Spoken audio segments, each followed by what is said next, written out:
And welcome back to Culture Crossroads. We are here with RC Williams of Sherlock Exposes, Watchman Action. We are thewatchman.org. And of course, we are knee deep into our rundown with RC and Juliana. Sounds Juliana this time, but she'll be back with us very soon. And she is okay. Thank you for any and all concern you may have. All right. Part two of our rundown, we're going to focus on RFK Jr. and Trump's nomination of him to be the Secretary of Health and Human Services. Journalist, now independent journalist, former New York Times reporter Alex Berenson released a Substack article and outlining 10 things that he believes RFK Jr. has the power, both legally and constitutionally, to do. We're going to go through as many of those as we can here in this segment. There is one that's missing, and I'm saying that now because I honestly, I didn't write this down, but it's one that we need to make sure is addressed, and we'll talk about that in a second. But anyway, RC, and you can tell me a little bit what you know. Are these constitutional? Are these legal? And then the other question: do we think the GOP has the political stones, as we've talked about, to actually get these things done? Not to mention the Senate GOP electing John Thune to be Senate Majority Leader, which we at least I see him as a McConnell 2.0. I can see him being a fly in the ointment to some of these things and holding up quite a bit, including some for the Elon Musk and Vivek Ramaswamy Department of Government Efficiency, which, again, it is interesting that to make government more efficient, we're going to expand government first thing, but I will withhold judgment until we see what happens. Nonetheless, let's get going on this list. If from the article, if Robert Kennedy Jr. could get past even half of these through, according to Berenson, he'll be a success as Secretary of Health and Human Services. Let's start. I'm going to kind of jump around here as we have time, but first, find a constitutionally viable way to limit prescription drug advertising. A full ban is impossible because of the First Amendment. But tighter restrictions can pass First Amendment muster if they're carefully crafted. It is true. As a family, I have been introducing my kids to vintage game shows. And my favorite of all time is The Price is Right, particularly the Bob Barker years. It is what it is. Yep. You watch those on YouTube, they're up there full with the original commercials. And I'm not kidding you. Even back then in the 80s and 90s, half the commercials were drug commercials. Today, easily 3/4 or 80% of the commercials are drug commercials, particularly on the big shows. I think of NFL and other stuff. This is a big deal, and I believe we're the only country that allows our drugs to advertise in this way. So, what would a restriction look like that would tighten some of these ads and reduce them in some way? Yeah, Andrew. So with him being in charge like that, one of the things I think you go after is the fact that these drugs, because they spend 2/3, if not more, of the commercial giving you all of the side effects, that these drugs are basically death bottled up or given to you in a liquid form.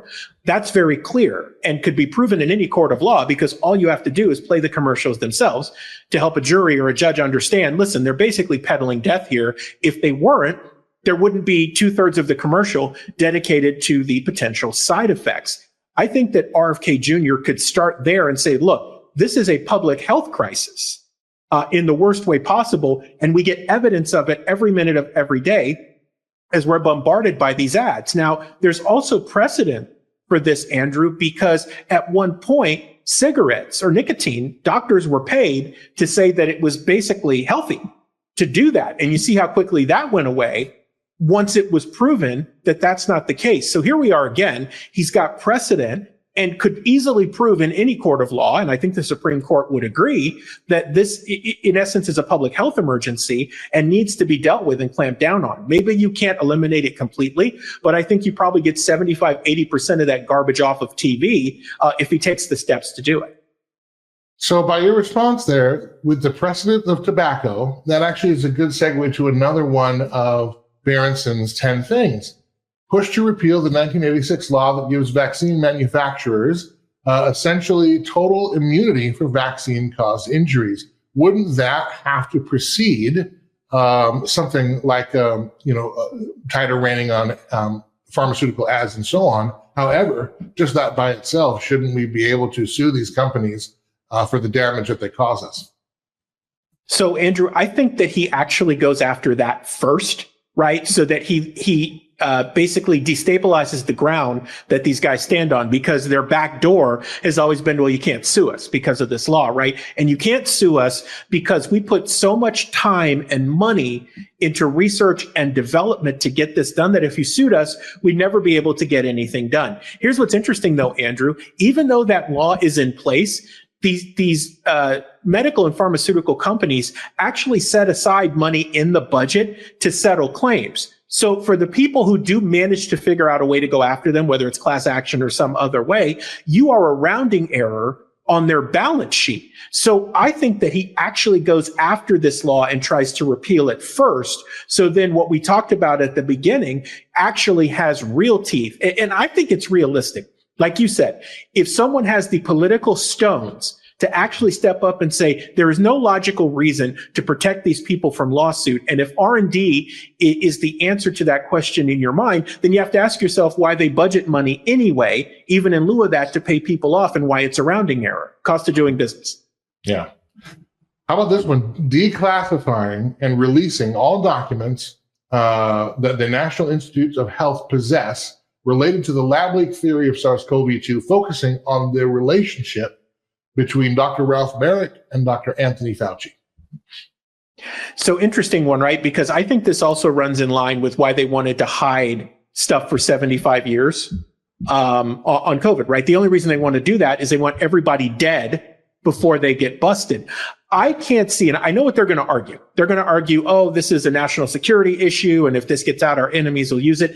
You know, that argument is old and tired. There isn't anything in there except convicting evidence of criminals that can't be declassified. And again, it's going to take the political stones from Donald Trump as president for RFK to recommend it, and then for Donald Trump to say, you know what, we need to go ahead and just declass that so that equal justice under the law actually takes place, Andrew. And I think the three that we've discussed so far, the thing that you mentioned about the stones, it takes the will to actually do this. Those things should be declassified, and anybody who's a bad actor needs to pay the penalty under the rule of law in a constitutional republic. Here's another similar one: funding a full investigation into the health impacts of the COVID mRNA vaccines, including known side effects like myocarditis, as well as potentially serious changes like the IgG4 class switch. That's effectively, you're getting into now admitting that this is a genetic modifier and a whole host of other things. One, again, will we have the political will to do this? But two, both this one and the one we just talked about, you're going to expose a lot of people. And not only do we need to have the will to open these up and declassify and have these investigations, but what good are they if there's no teeth, if people don't go to prison? That is the one thing I think that's missing from this. And we'll do a couple of more here in our last couple of minutes, and I'll get your comments on this one.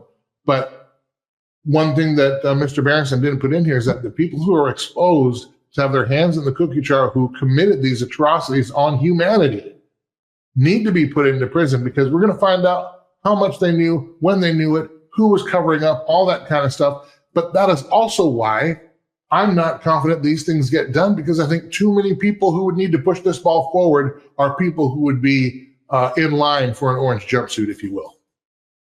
Andrew, I was going to say the same thing about this one in particular, is that the people that would make voting decisions on this are deeply involved in it, and that would be exposed. I will share with you that this area has frustrated us for the last couple of years, because we've covered this and we've tried to explain to people, along with great minds like Todd Callender, who has represented the vaccine injured, that this isn't actually a vaccine. It is a door opener to change your DNA. And he made a great point that people just don't want to deal with. If you took this and you actually got it and not a placebo, are you still a human being, or have you been changed? Now, I know that's a tough pill for people to swallow, but then you deal with the issue of hostis humani generis, right? These people are enemies of mankind, because their real plan with this was to change us enough so that we could be patented. right? Because if you're not human anymore, then you don't fall under Geneva Convention or all the other protections that a human being, a child of God, would have. So then what happens? Right? But you can look at this and say that the transhumanists, the globalists, all these who are doing this to us, by the way, and that's what it is, that they see us as operating systems, not unlike your phone. And they just want to keep downloading app updates into us until they perfect whatever kind of version of subservient people that they desire. I mean, isn't that really how they see us? We're just operating systems for them to load their programs on. That's how they see us. They are, Andrew, and we always encourage people. When Juliana and I are talking to groups, we always encourage them to go back and watch the first Matrix movie. If you want to understand what the plan is and ultimately where they want you, all you have to do is go back and watch it. All the answers are in there, even 25 years later. But Andrew, the political stones come from something you mentioned earlier. It's us, because in a self-governing society, we're the self in the self-governing society. It requires us to put pressure on the people who represent our interests to actually represent them. All right, last one. This is not all of them. If you want that, you can find Alex Berenson, alexberenson.substack.com. I want to make sure he gets all the credit for these. This one I don't think goes far enough, but it is good. End the revolving door between agencies and the medical industrial complex and big pharma. So, for example, Dr. Scott Gottlieb was the Food and Drug Administration commissioner, but now he's a current Pfizer board member. These people go back and forth. Why do you think drugs get approved after the fact? Because the person who was on the Fed side for a while jumped over to the big pharma side and then jumped back to the Fed side, and when they got the approval. That's exactly what's going on. Now, in this, Berenson argues that they should have a hiatus for at least 3 years, or if it's a commissioner, a decade. I think if they go on one, they should never be allowed to be on the other. Ever.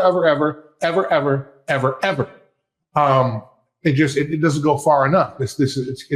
I guess it's an incrementalism, and I know why we argue for those things. But again, if you're playing football, you're on the field, you're trying to move the ball down the field. Incrementalism doesn't work. If your plan offensively is to go to the 40-yard line, on the other side of the field, that's great. But if that's all you want to do, you're going to give the ball back. You can't even kick a field goal for that matter. And the opposition is going to score all the touchdowns they want. If incrementalism happens on our way to the end zone, to the goal, well, then that's okay. It's going to happen that way. But this incrementalism cannot be our goal, because they're just going to do it again. These cockroaches never die. I'll give you the final word. Yeah, Andrew, you make a good point. Trump has shown a strong willingness to do this at all levels of federal government to stop the revolving door. And I believe he's proposed 5 years for all the agencies so that people can't do this. On your point on incrementalism, I think we also have to understand what the argument would be with a permanent ban. What these people would do, and they have the money and resources to argue this in court, is they would basically say, Andrew Southwick, you are denying me the right to make a living just because I committed the crime of working in the public sector. Now, morally, we know that that's BS, right? But logically and legally, if you don't do it incrementally and eventually snuff these guys out or make them so irrelevant that by the time they switch sectors, they don't have anything of value, then you run into a situation where they could try to cut you off at the knees, and you end up in a situation where it's litigated and potentially, bad word of use, but affirmed by the Supreme Court. So I think you have to do it carefully with the goal of eliminating it altogether, because if you don't, they'll argue on grounds that a court would actually take seriously and say, well, you can't do that. RC Williams, that has been the rundown, or that is the rundown. 2-part rundown. It's supersized this week. When we come back, our Faith Focus is next, and we're going to ask the question, is God for free speech? And if so, how does that apply to our free speech today in America? We tackle that next on Culture Crossroads.